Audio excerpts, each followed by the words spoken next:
Mi nombre no importa, pero lo que vi, sí.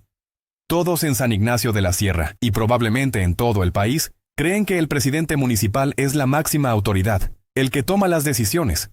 Creen que el poder reside en el Palacio de Gobierno, en la firma que estampa los decretos y en la voz que da los discursos en la plaza pública.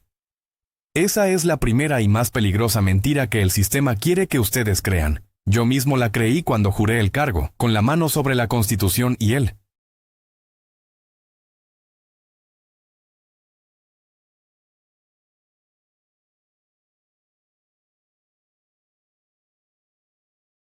Corazón lleno de promesas.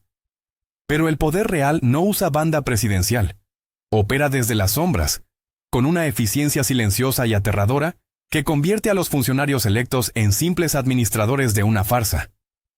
Yo era un empresario local, Javier Acuña, un hombre que creía genuinamente en el progreso. Entré en la política convencido de que podía mejorar mi comunidad, pavimentar las calles olvidadas, construir escuelas y atraer inversiones honestas. Mi error, mi pecado original fue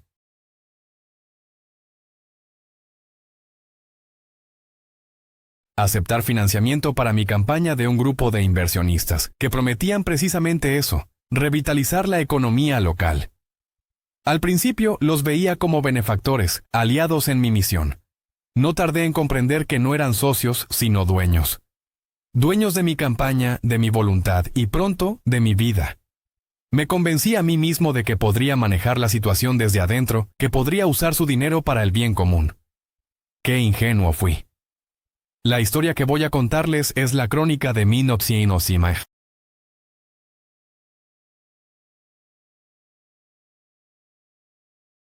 Mi despertar, de cómo pasé de ser el alcalde a ser un prisionero en mi propia oficina. Es un viaje que responde a preguntas que nadie se atreve a formular en voz alta. ¿Quién es la figura enigmática que realmente mueve los hilos del gobierno local en nombre del cártel de Sinaloa? ¿Cómo es posible que un poder invisible, sin un cargo oficial ni un uniforme, controle presupuestos millonarios, contratos de obra pública y hasta las fuerzas de seguridad sin disparar una sola bala? Y, lo más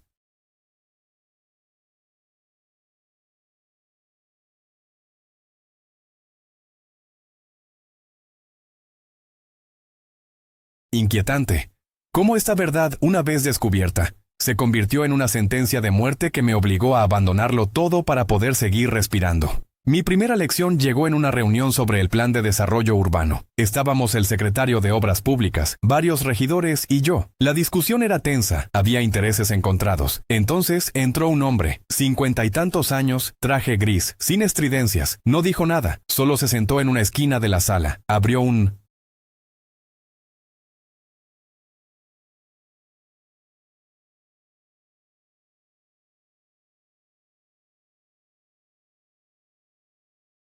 portafolio y se puso a revisar unos documentos. Su presencia era casi imperceptible, pero el ambiente cambió por completo. Las voces se suavizaron, las objeciones se disolvieron. El secretario, un hombre conocido por su arrogancia, lo miraba de reojo, buscando una aprobación que nunca llegó de forma explícita. Ese día no supe su nombre, solo entendí que mi autoridad era una ilusión. Con el tiempo aprendí que a ese hombre lo llamaban el enlace. No era un sicario ni un capo. Era un estratega con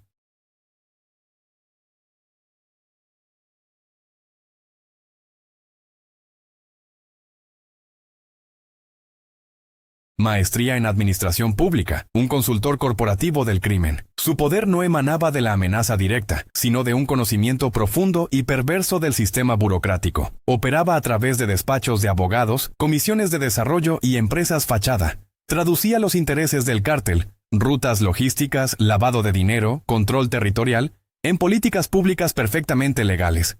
Era el arquitecto de una administración fantasma que funcionaba en paralelo a la mía, y la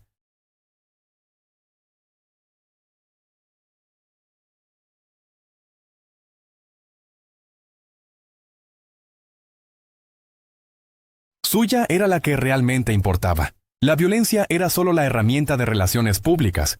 El verdadero negocio estaba en los archivos y los contratos. Lo que sigue no es una denuncia, es una confesión. La confesión de un hombre que fue cómplice por miedo y que ahora habla por desesperación. Porque lo que presencié en San Ignacio no es una anomalía.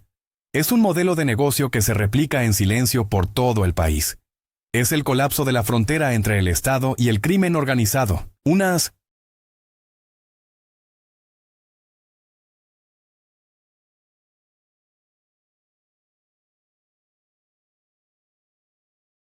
fusión tan completa que ya es imposible saber dónde termina uno y empieza el otro. Acompáñenme en este descenso y descubrirán no solo cómo funciona la verdadera maquinaria del poder, sino también el precio que se paga por intentar desenmascararla. Es una verdad que casi me cuesta la vida y que me condenó a este exilio perpetuo. Mi vida antes de la política era simple, predecible. Yo era dueño de una pequeña cadena de ferreterías y materiales de construcción, un negocio que mi padre levantó con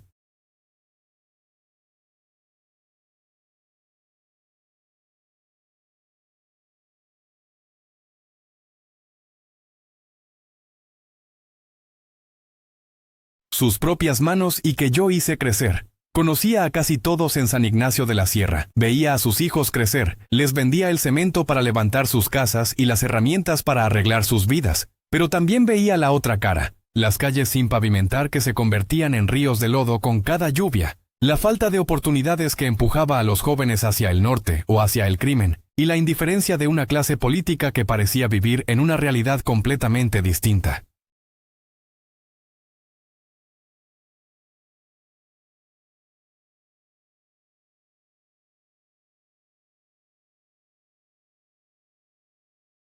Mi motivación no fue la ambición, sino la frustración. Creía, con una ingenuidad que hoy me avergüenza, que la honestidad y el sentido común empresarial eran suficientes para arreglarlo todo.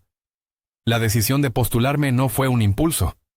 Fue una idea que maduró lentamente en conversaciones con mi esposa, con amigos y con otros comerciantes que compartían mi descontento. Todos decían lo mismo. Javier, tú conoces los problemas, sabes cómo administrar, la gente confía en ti. Me dejé seducir por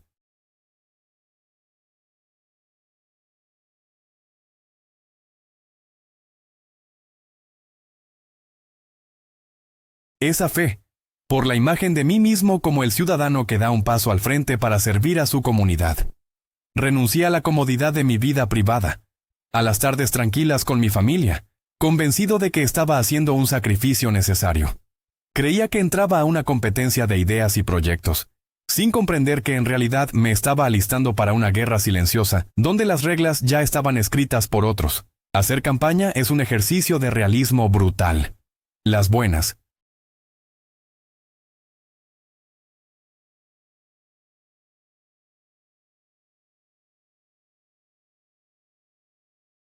intenciones no pagan la publicidad, ni los eventos, ni la gasolina para recorrer las comunidades. Fue en ese momento de vulnerabilidad financiera cuando apareció un grupo de inversionistas locales. Se presentaron como un consorcio de empresarios exitosos, liderados por un hombre afable llamado Don Ricardo, que querían apostar por un cambio real en San Ignacio. Su discurso era impecable. Hablaban de progreso, de atraer industria, de crear empleos. Ofrecieron financiar mi campaña sin condiciones,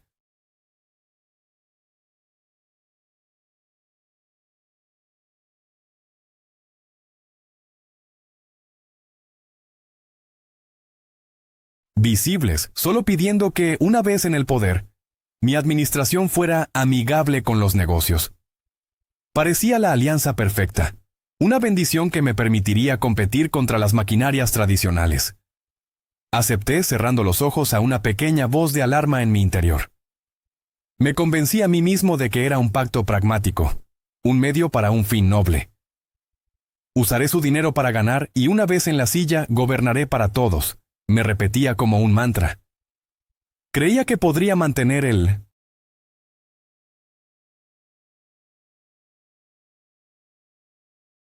control, que mi integridad sería un escudo lo suficientemente fuerte para manejar cualquier compromiso futuro.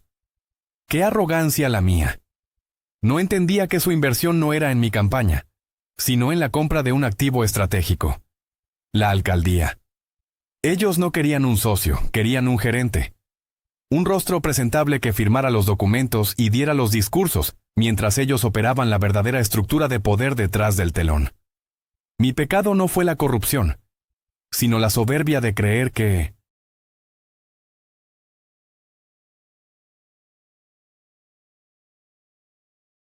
Podía jugar con fuego sin quemarme. La noche de la elección fue una fiesta popular. La gente llenó la plaza, celebrando no mi victoria, sino la de ellos. Sentí el peso de esa esperanza sobre mis hombros, y por un momento todo pareció posible. Los primeros días en el cargo fueron un torbellino de actividad y optimismo. Formé mi gabinete con gente que consideraba capaz y honesta. Iniciamos auditorías, diseñamos los primeros proyectos comunitarios. El aire en el Palacio Municipal era fresco.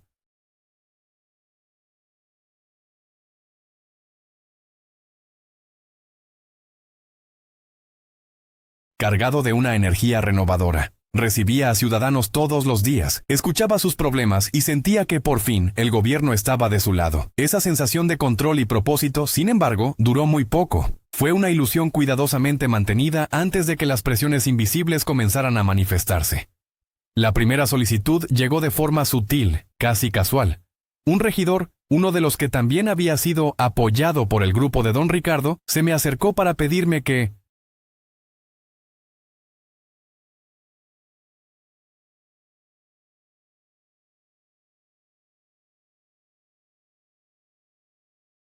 agilizara un permiso de construcción para una nueva bodega en las afueras de la ciudad. El proyecto parecía inofensivo y la empresa era legalmente constituida. Lo vi como un favor político menor, una cortesía para mantener la armonía en el cabildo. Firmé la autorización sin hacer demasiadas preguntas. Fue la primera pieza de dominó. Una pequeña concesión que, sin que yo lo supiera, abría una compuerta. No era solo un permiso. Era una prueba de obediencia, y yo la había pasado sin siquiera darme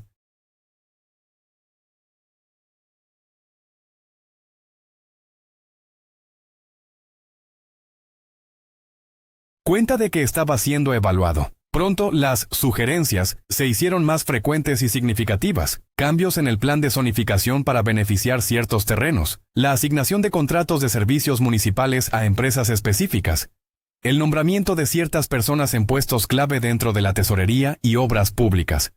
Nunca eran órdenes directas. Siempre venían envueltas en un lenguaje de eficiencia y oportunidad. Esta empresa tiene la mejor propuesta técnica. Este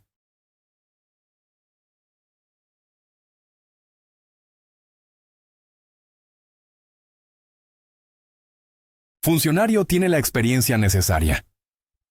Empecé a sentir una red invisible que se tejía a mi alrededor, limitando mi capacidad de decisión. La administración que yo creía dirigir estaba siendo sutilmente cooptada, y cada intento de resistirme se encontraba con una burocracia que de repente se volvía lenta e ineficiente, paralizando mis propias iniciativas. El momento que lo cambió todo, el que destrozó mi ingenua visión del poder, llegó unos meses después. Había estado luchando por conseguir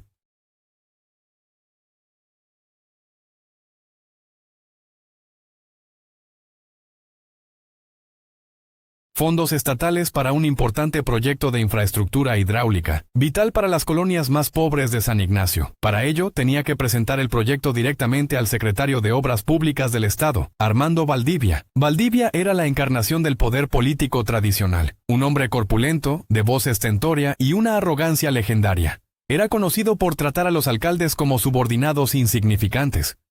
La reunión se fijó en la capital del estado, en Sutzing.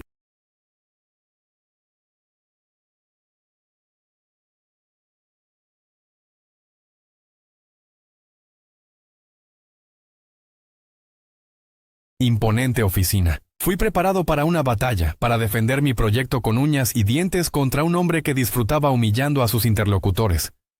La sala de juntas era fría e intimidante, con una larga mesa de caoba pulida que reflejaba las luces del techo. Valdivia estaba en la cabecera, flanqueado por sus asesores. Desde el primer minuto cumplió con su reputación, desestimó nuestros estudios técnicos, se burló de nuestras proyecciones de costos y dejó claro que San Ignacio no somos.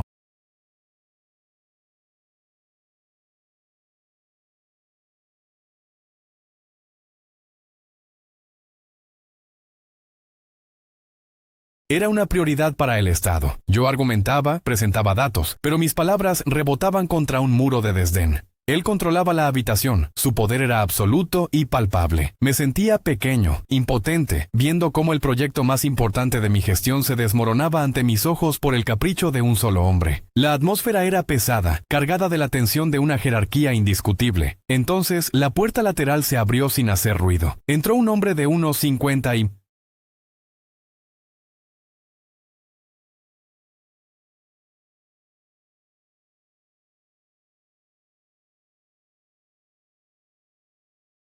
tantos años, vestido con un traje gris, sencillo pero perfectamente cortado. No saludó a nadie, no buscó una silla en la mesa principal. Simplemente se dirigió a un pequeño sillón en una esquina de la sala, se sentó, cruzó las piernas y abrió un portafolio de cuero. Sacó unos documentos y comenzó a leerlos, como si fuera un espectador ajeno a nuestra discusión.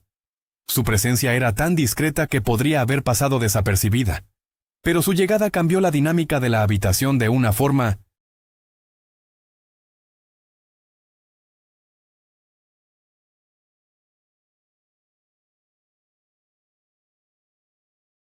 que aún hoy me cuesta procesar. A ese hombre, como supe después, todos lo conocían simplemente como el enlace. El cambio en Armando Valdivia fue inmediato y sísmico. Su vozarrón se convirtió en un murmullo. Su postura dominante se encogió. Empezó a lanzar miradas furtivas hacia la esquina, buscando una señal, una aprobación que nunca llegó de forma explícita. De repente, sus objeciones al proyecto se suavizaron. Bueno, tal vez no consideramos este ángulo, dijo, tartamudeando ligeramente.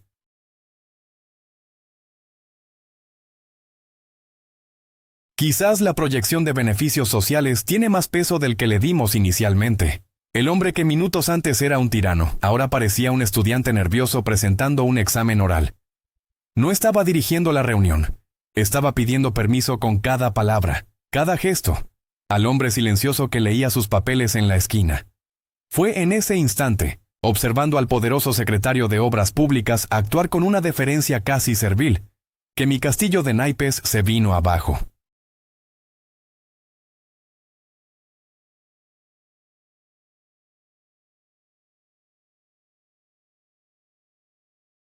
Todo lo que creía saber sobre el poder, sobre la jerarquía del gobierno, era una farsa. El verdadero poder no estaba en la cabecera de la mesa, no firmaba los decretos ni daba discursos. El verdadero poder estaba sentado en esa esquina, en silencio, observando.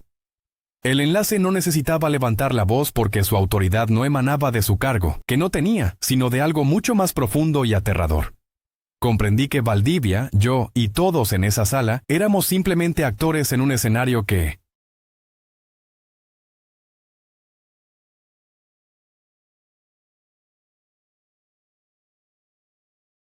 él había diseñado. Mi proyecto no se decidiría por su viabilidad técnica, sino por si encajaba o no en sus planes. La reunión terminó de forma surrealista. Valdivia, con una nueva actitud colaborativa, aprobó el presupuesto preliminar y prometió acelerar todos los trámites. El enlace se levantó, guardó sus documentos y salió de la sala con la misma discreción con la que había entrado, sin haber pronunciado una sola palabra. Mientras salíamos, le pregunté a uno de los asesores de Valdivia, en voz: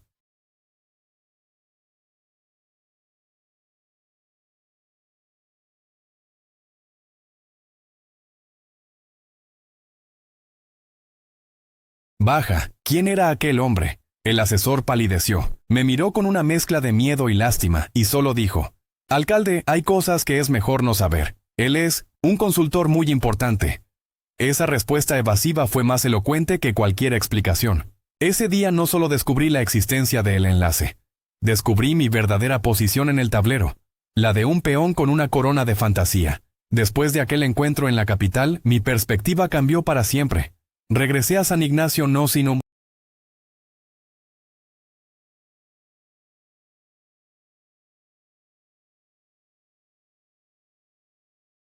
como un alcalde, sino como un estudiante reacio en una escuela de poder que nunca pedí. Empecé a observar, a conectar los puntos, a entender el lenguaje silencioso de la verdadera autoridad. El enlace no era un criminal en el sentido tradicional. Era un arquitecto de sistemas. Su genio no residía en la violencia, que consideraba un recurso burdo y ruidoso, sino en su maestría de la burocracia. Él no rompía las leyes, Las estiraba, las interpretaba y las reescribía a su favor, usando los mismos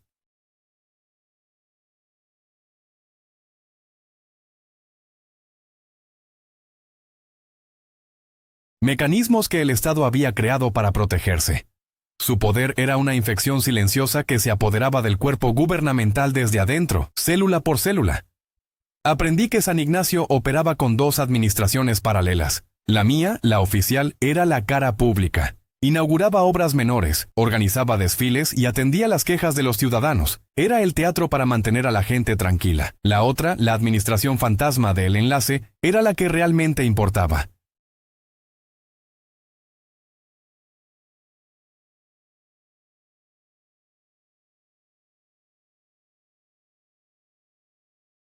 Operaba a través de una red de abogados, contadores y consultores que traducían los objetivos del cártel en documentos perfectamente legales. Cada contrato de obra pública, cada licencia de construcción, cada cambio en el uso de suelo pasaba primero por su filtro. Él no necesitaba una oficina en el Palacio Municipal. Su oficina eran los vacíos legales, las comisiones de supervisión que él mismo controlaba y los despachos externos que ejecutaban sus directrices. Para ilustrar su eficiencia fría,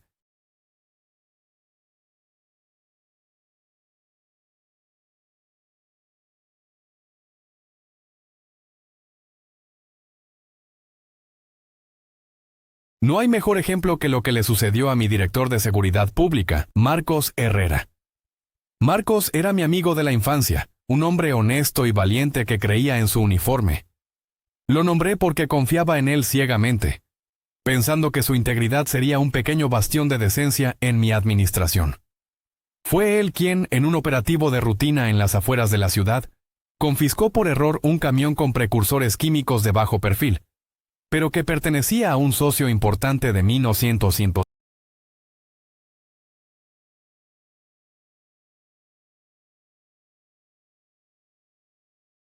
La organización. Marcos estaba orgulloso, creía haber dado un golpe certero. Yo sentí un pánico helado, porque sabía que no había cometido un acto de justicia, sino una imprudencia fatal. Una semana después, el enlace me citó en una cafetería discreta. No había enojo en su voz, ni una pizca de emoción. Con la calma de un gerente de recursos humanos discutiendo un despido, me explicó que la confianza en la cadena de mando se había roto. Me dijo que Marcos era una variable no controlada y que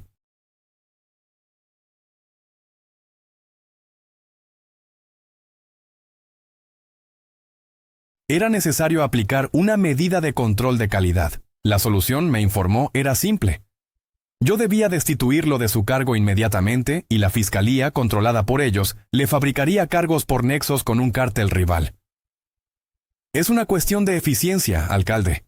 No es personal, dijo mientras daba un sorbo a su café. Marcos, mi amigo, fue reducido a un problema administrativo que debía ser archivado. Su alcance y su capacidad de manipulación se me revelaron con el caso de Leticia.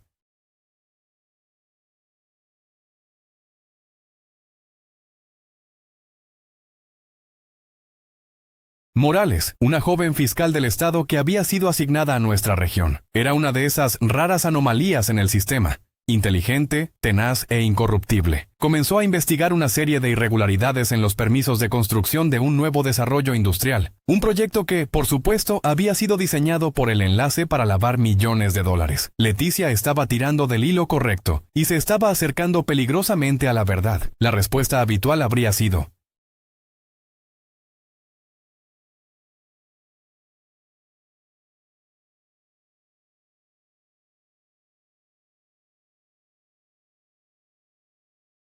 una amenaza, un accidente. Pero el enlace era mucho más sofisticado. Él no veía a las personas como obstáculos, sino como sistemas con vulnerabilidades explotables. El enlace no la amenazó. Hizo algo mucho más perverso. A través de su red de inteligencia, descubrió que el padre de Leticia sufría una enfermedad renal terminal y necesitaba un trasplante de riñón con urgencia, algo casi imposible de conseguir a través del sistema de salud público. Semanas después, una fundación benéfica anónima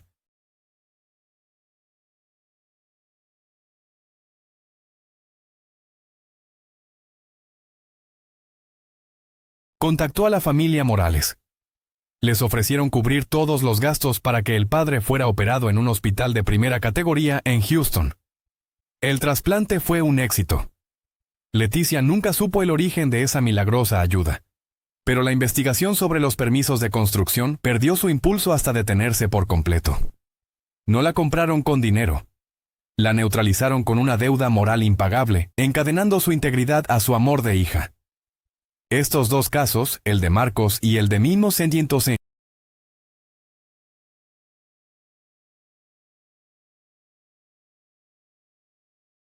Leticia, definieron para mí la verdadera naturaleza de su poder. Marcos fue destruido como una pieza defectuosa en una línea de ensamblaje, una decisión administrativa sin emoción. Leticia fue neutralizada con un acto de aparente bondad, una jugada psicológica maestra que convirtió su mayor fortaleza, su integridad, en su jaula. Comprendí entonces que el enlace operaba en un plano superior al de la violencia cruda. Su campo de batalla era el alma humana, la burocracia y las complejidades del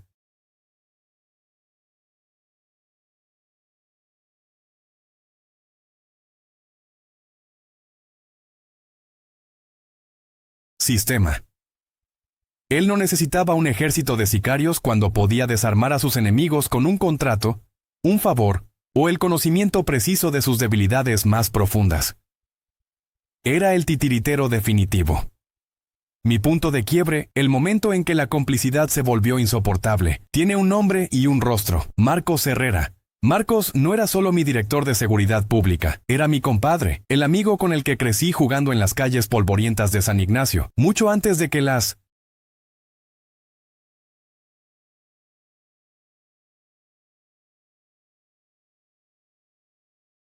política envenenara nuestras vidas. Lo nombré para ese cargo porque representaba todo lo que yo creía que podíamos recuperar. Era un hombre de una pieza, con un sentido del deber anticuado y una honestidad que rayaba en la terquedad. Él creía en la ley, en el uniforme, en la idea simple de que los buenos atrapan a los malos. Esa fe, esa pureza, fue lo que lo sentenció. Todo comenzó con un operativo que, en cualquier otro universo, habría sido un éxito rotundo. En una revisión de rutina en una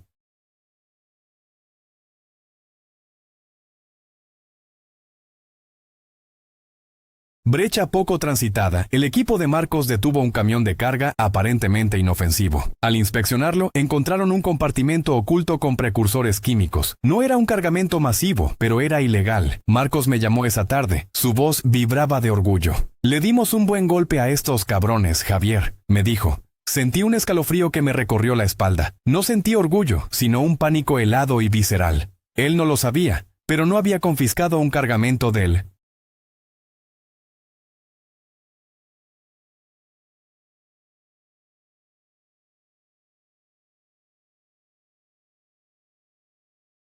cártel. Había interrumpido la cadena de suministro de un socio del enlace.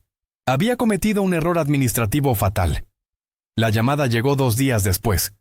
Una voz calmada, la de su asistente, me informó que el enlace deseaba tomar un café conmigo al día siguiente en el restaurante de un hotel céntrico. No fue una invitación. Fue una citación.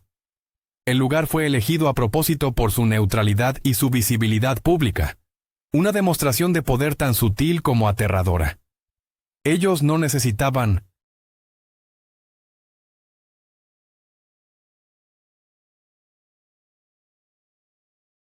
las sombras para operar. Las sombras eran para los criminales comunes. El enlace operaba a plena luz del día, entre empresarios y políticos, porque él era el sistema. Pasé la noche en vela, ensayando argumentos que sabía que serían inútiles. Iba a esa reunión no como un alcalde, sino como un empleado llamado a la oficina del director para rendir cuentas. Llegué puntualmente.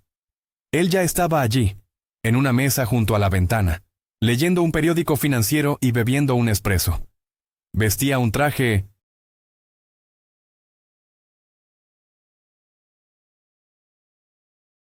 de lino color crema, impecable. Me saludó con una inclinación de cabeza y me ofreció una silla. No hubo preámbulos, ni acusaciones, ni enojo. Con la misma tranquilidad con la que se discute el clima, me dijo: Alcalde, tenemos una disrupción en la logística. Su director de seguridad ha demostrado ser una variable ineficiente. Escuché esas palabras, variable e ineficiente, y sentí que el aire se volvía denso. Estaba reduciendo a mi mejor amigo, un hombre con una familia y una vida, a un términos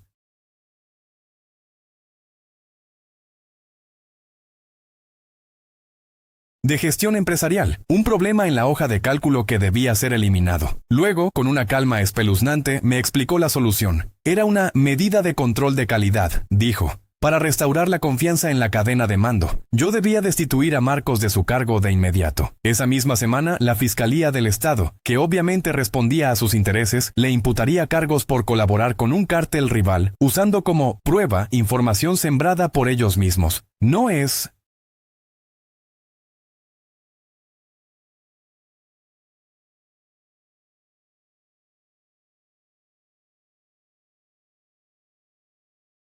nada personal, alcalde. Es simplemente una reestructuración necesaria para garantizar la operatividad. Piense en ello como una jubilación anticipada forzosa, concluyó, antes de dar un sorbo a su café. El destino de un hombre bueno fue sellado entre dos párrafos de la sección de negocios. En ese momento, mirándolo a los ojos, no vi a un monstruo, vi algo mucho peor, la ausencia total de emoción. Era un cirujano discutiendo la amputación de un miembro gangrenado. Quise gritar, quise golpearla sin o sin ni.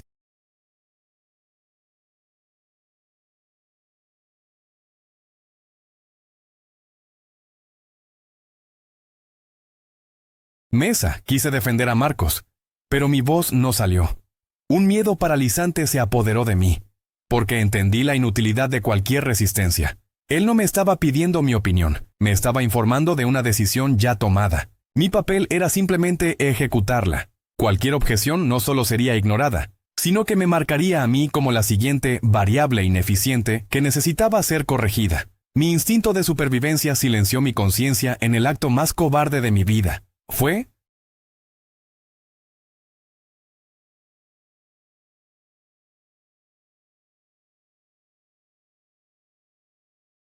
Entonces, en la fría indiferencia de su mirada, donde vi mi propio futuro. Si Marcos, un hombre íntegro y mi amigo de toda la vida, podía ser eliminado del tablero con tanta facilidad por un error menor e involuntario, ¿qué me esperaba a mí? Yo era infinitamente más prescindible. Mi cargo de alcalde era un disfraz, una herramienta temporal que ellos usaban. El día que dejara de ser útil o que cometiera un error, sería sometido a la misma medida de control de calidad. Mi vida, la de mi esposa,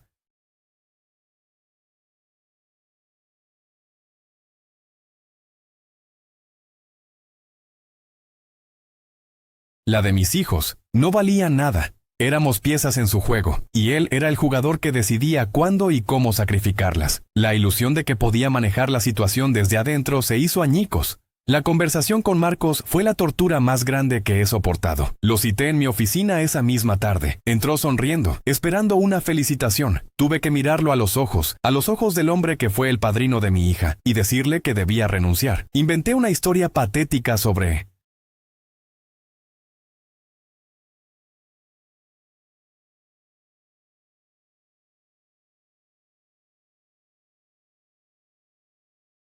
presiones políticas del gobernador, sobre la necesidad de un cambio de estrategia.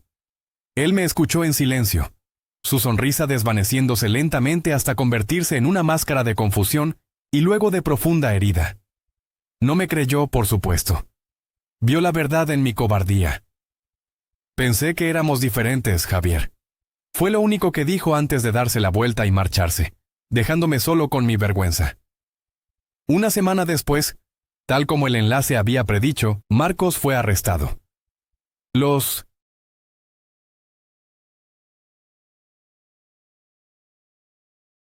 periódicos locales, alimentados por filtraciones de la fiscalía, publicaron su foto con titulares que lo pintaban como un traidor corrupto. El sistema, su sistema, se movió con una eficiencia impecable para destruir la reputación y la vida de un hombre inocente.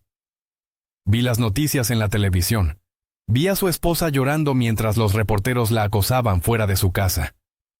Y yo, el alcalde, el amigo, el cómplice, no hice nada. Fui el instrumento de su destrucción. Cada titular era un martillazo.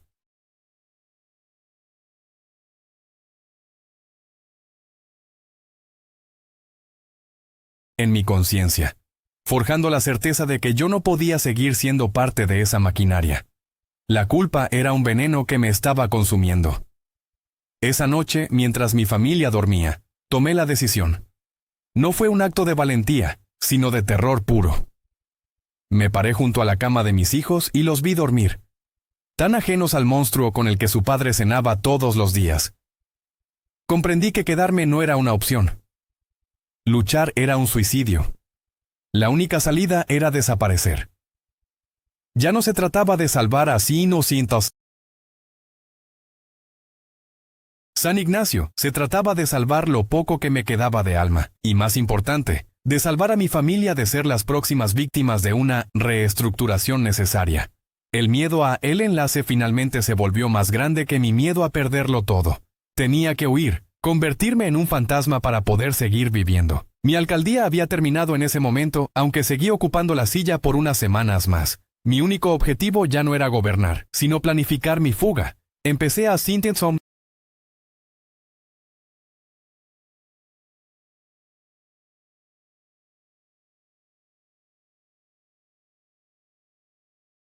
mover dinero en secreto, a liquidar activos a través de terceros, a buscar contactos que pudieran conseguirme nuevas identidades. Cada día en la oficina era una actuación. Sonreía en las reuniones, firmaba documentos y daba discursos vacíos, mientras por dentro solo sentía el pánico de una cuenta regresiva. Estaba atrapado en una jaula de oro y mi única obsesión era encontrar la llave antes de que el guardián decidiera que mi tiempo se había acabado. El caso de Marcos no fue una advertencia.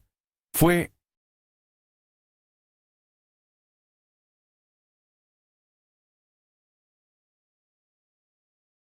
mi sentencia de muerte suspendida.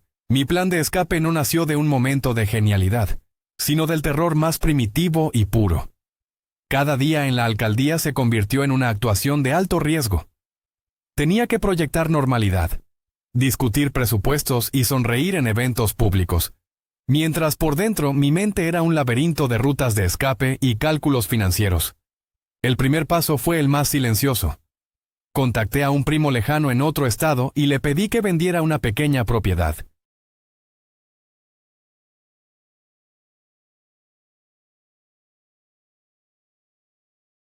Familiar que nadie asociaba conmigo. El dinero de esa venta, transferido en pequeñas cantidades, se convirtió en la semilla de nuestra huida. Vivía con el miedo constante de que cualquier gesto fuera de lugar, cualquier llamada sospechosa, alertara a la red invisible de El Enlace.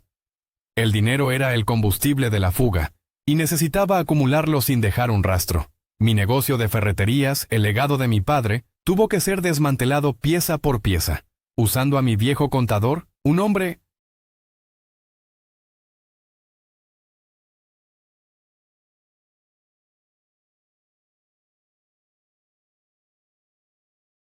cuya lealtad era anterior a mi vida política, creamos una serie de transacciones complejas.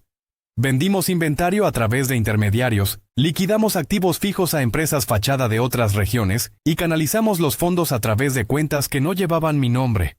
No buscaba riqueza, buscaba liquidez anónima. Cada peso que lograba extraer del sistema era un ladrillo más en el muro que esperaba construir entre mi familia y mi pasado. Un muro que sabía que debía ser muy alto y muy grueso.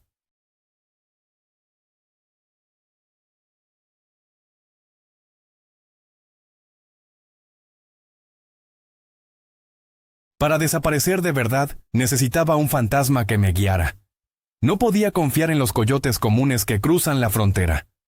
Ellos dejan un rastro de deudas y vulnerabilidades. A través de un antiguo contacto empresarial que me debía un favor de vida o muerte, llegué a un hombre conocido solo como El Navegante. Era un exoficial de inteligencia mexicano, un experto en contravigilancia que ahora vendía sus servicios al mejor postor. Nos reunimos una sola vez, en la sección de comida de una extinto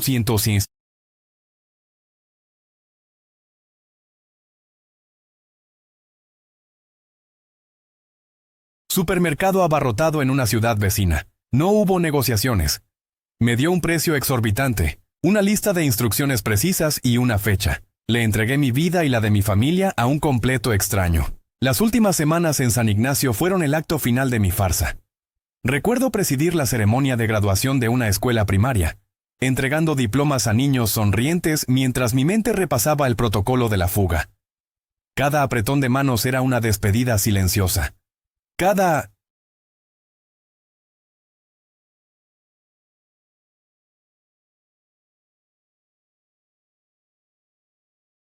noche, después de que mi esposa y mis hijos se dormían, yo quemaba documentos personales, fotografías, cualquier cosa que pudiera conectar a nuestra nueva identidad con la antigua. El miedo era un compañero constante, un zumbido bajo en mis oídos que se intensificaba con cada llamada telefónica, con cada auto que se estacionaba demasiado tiempo frente a mi casa. Estaba diciendo adiós a mi vida entera, sin que nadie lo supiera. La noche que nos fuimos no hubo disparos ni persecuciones. Fue de una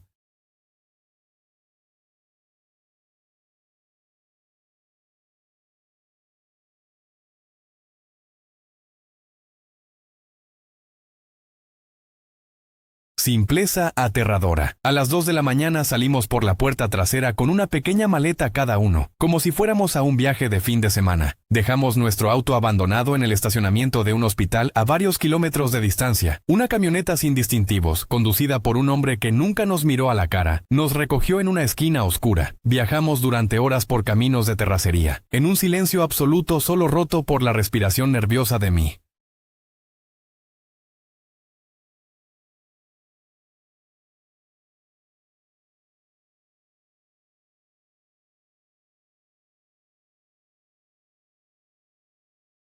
Esposa. Cruzamos la frontera por un punto ciego en el desierto de Sonora, caminando el último tramo bajo un cielo lleno de estrellas indiferentes.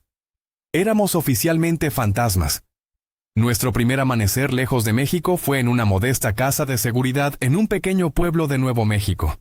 Recuerdo el olor del café barato y la sensación del aire seco del desierto. Por primera vez en meses sentí que mis hombros se relajaban. Observé a mis hijos dormir en un colchón en el suelo, agotados pero a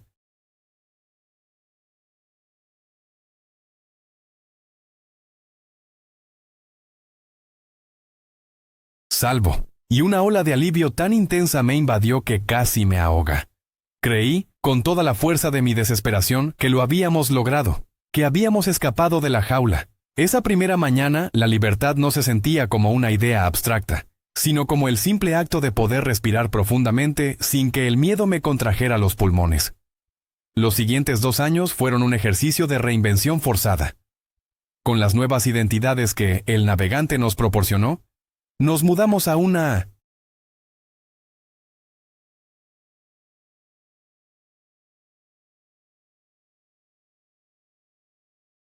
ciudad anónima en el medio oeste de Estados Unidos. Me convertí en Ricardo Vargas, un supuesto consultor de logística. Mi esposa era Elena y mis hijos aprendieron a responder a sus nuevos nombres en la escuela. La vida se redujo a una rutina deliberadamente aburrida. Las compras en el supermercado, las juntas de padres de familia, los partidos de fútbol infantiles. Construimos una normalidad prefabricada, un caparazón para protegernos. Enterré a Javier Acuña tan profundo como pude.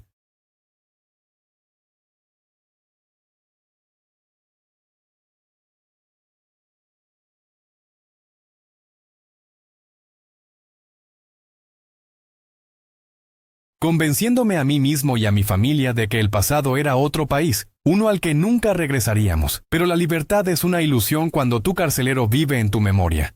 Al principio, la sensación de seguridad era casi completa, pero lentamente las grietas comenzaron a aparecer.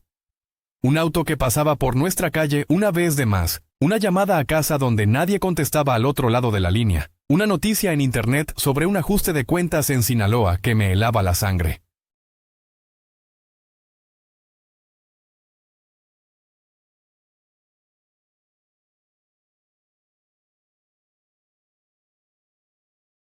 Empecé a comprender que no había escapado realmente.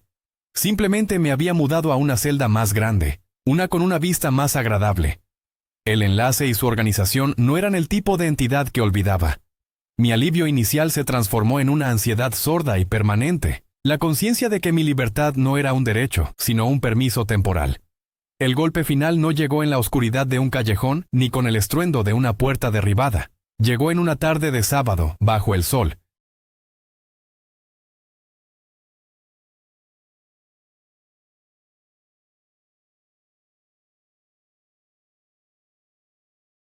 brillante de un parque suburbano en Ohio. Yo era Ricardo Vargas, un padre más viendo a su hijo jugar un partido de fútbol. Mi hijo, con su uniforme rojo demasiado grande, corría tras el balón con una alegría pura que yo envidiaba. El aire olía a césped recién cortado y a la libertad que yo creía haber comprado con mi antigua vida. En esos momentos, sentado en una banca de madera, rodeado por el murmullo de otras familias, casi lograba convencerme de que el fantasma de Javier Acuña había sido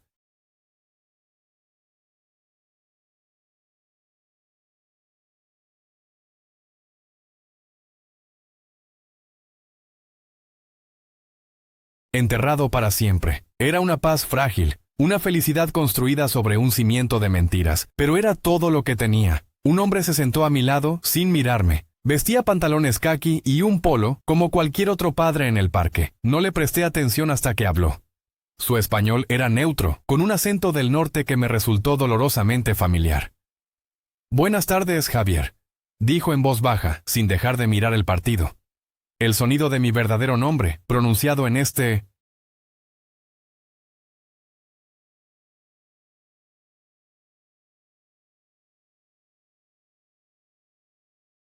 santuario de normalidad, fue como una descarga eléctrica que me paralizó. Mi corazón se detuvo y luego comenzó a latir con una violencia sorda contra mis costillas. Me giré lentamente para mirarlo. Era un hombre de unos 40 años, de rostro anónimo y ojos vacíos. Supe de inmediato que no era una coincidencia. La cacería no había terminado, simplemente había estado en pausa. «El señor manda saludos», continuó, con la misma calma insoportable de un empleado informando sobre el estado de él.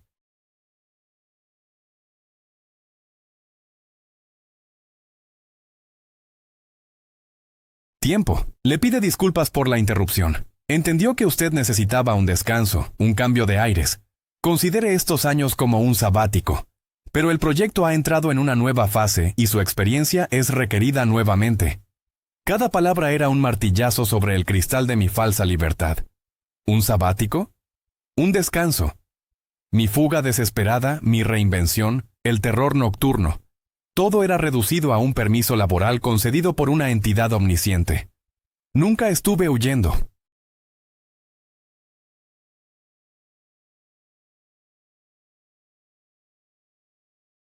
Simplemente me habían permitido alejarme, como a un perro con una correa muy larga, sabiendo que podían tirar de ella en cualquier momento. Para disipar cualquier duda que pudiera albergar, el hombre añadió, casi como un comentario al margen: «Por cierto, felicidades por el gol de David. El entrenador Roberts ha hecho un gran trabajo con su pierna izquierda». El nombre del entrenador de mi hijo, un detalle tan específico y mundano, fue más aterrador que cualquier pistola que pudiera haber.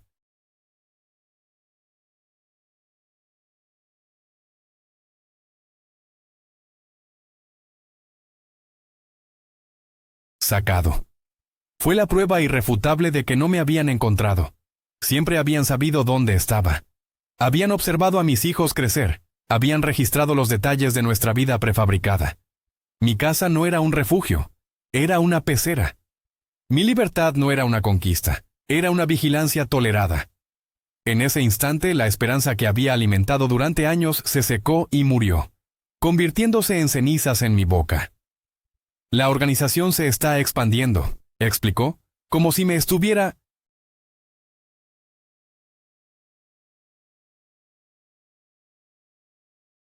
presentando una oportunidad de negocio. Tenemos intereses logísticos en esta región. Necesitamos una cara limpia, un ciudadano modelo con una empresa establecida para facilitar ciertas importaciones. Su perfil como Ricardo Vargas es perfecto. Es una operación de bajo perfil, puramente administrativa. Usted no verá nada, no tocará nada. Solo firmará los papeles correctos y se asegurará de que los contenedores pasen por los canales adecuados. No me estaban castigando por mi traición. Me estaban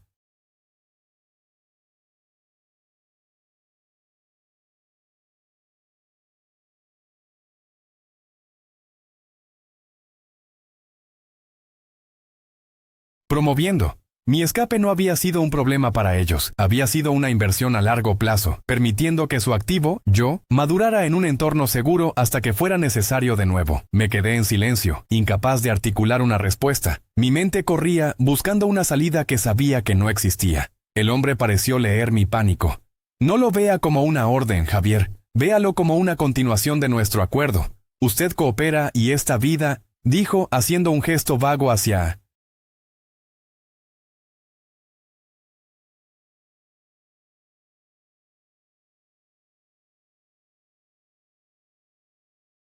el parque hacia mi hijo que ahora celebraba con sus compañeros.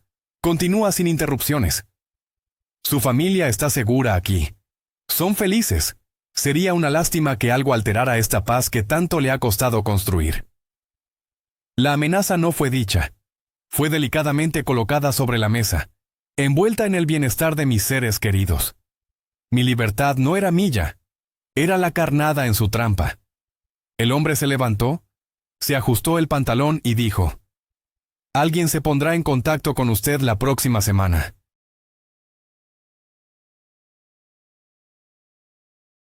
Con los detalles. Que tenga un buen día. Y se fue, mezclándose con la multitud de padres, desapareciendo tan discretamente como había llegado. Me quedé solo en la banca. El sol de la tarde de repente se sentía frío. Mis hijos corrían hacia mí, sonriendo, ajenos a la sentencia que acababa de recibir. Los abracé, pero ya no era el padre que los había traído al parque.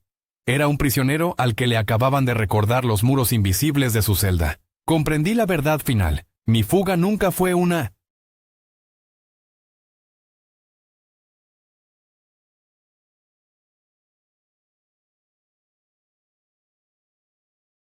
escape. Fue simplemente el comienzo de una condena perpetua, una servidumbre silenciosa desde una jaula sin barrotes.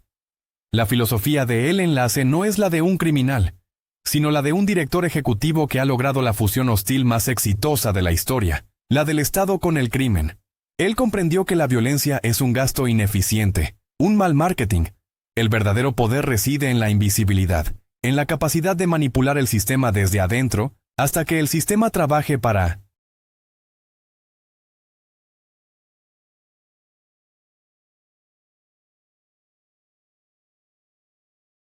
ti. No buscaba destruir la democracia, la perfeccionó como su herramienta más valiosa.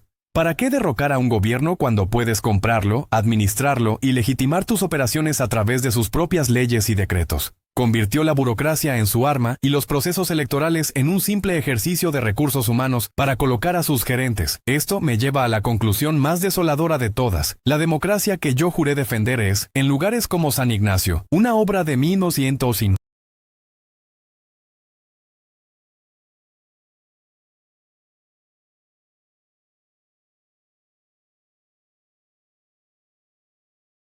Teatro bien producida para un público que quiere creer. Votamos por marionetas, sin saber que los hilos se manejan desde una sala de juntas a la que nunca tendremos acceso. Creemos que el poder reside en el voto, en la plaza pública, pero en realidad se encuentra en los vacíos legales, en los contratos de adjudicación directa y en las deudas morales impagables como la que silenció a la fiscal Morales. El colapso del Estado no es ruidoso ni violento. Es un proceso silencioso de cooptación, una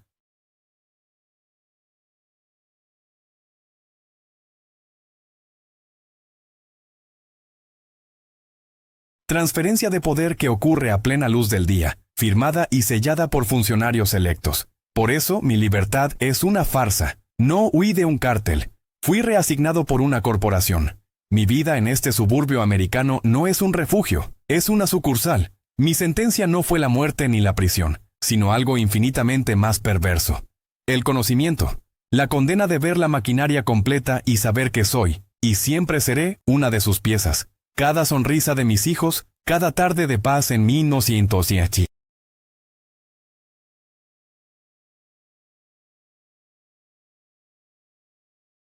El parque es un recordatorio de que mi vida no me pertenece. Es un préstamo condicionado a mi obediencia. Mi nombre ahora es Ricardo Vargas, pero mi verdadera identidad es la de un prisionero con una correa invisible. Mi castigo final es simplemente este: seguir respirando, sabiendo que el aire que respiro es propiedad de ellos.